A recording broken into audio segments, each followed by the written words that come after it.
అమ్మో అప్ప అదంటేనే పుట్టెడు భయం. తెచ్చుకున్నాడు అలకగానే కట్టుడే కష్టం. ఆందాని ఎంతొచ్చినా మిత్తి అయితే గుట్ట లెక్క పెరుగుతూనే ఉంటది. చేతిలో పైసలు ఆడలేదనుకో మిత్తిలు కట్టేదానికి సుతా మిత్తిల కప్పు తేవాల్సిన కథ అవుతుంది మళ్ళా. గందుకే ఒక్కటికి 4 మాటల ఆలోచన చేసి అక్కెరుంటేనే తీసుకుంటారు. కట్టాల్సింది మనమే కాబట్టి గాయంత బుగులు ఉంటది ఎవరికైనా. ఇప్పుడు గీ ముచ్చట దేనికంటే మీకు ఎంత అప్పు ఉన్నదో మాకు తెలియదు గాని దాని మీద ఓ 7 లక్షలు వేసుకోండి.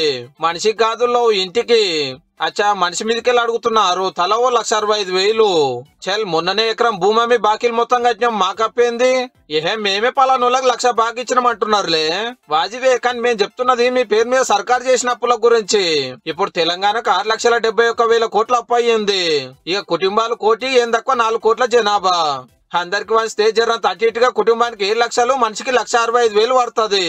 అయినా గాపుతోటి మాకేం సంబంధం అనేరు. మన బతుకులు మారుస్తానికి మనం సుఖంగా బతుకుతానికి తెచ్చిన అప్పులు మరి. అంతేకాదు కట్టేది కూడా మనమే.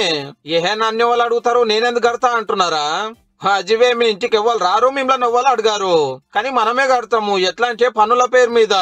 అది 6,71,000 కోట్లు కట్టాలి మనం అందరం కలిసి. కొత్త సర్కారు కూడా అప్పులు తెస్తే ఆ మూతకోలు కూడా మన మీదనే.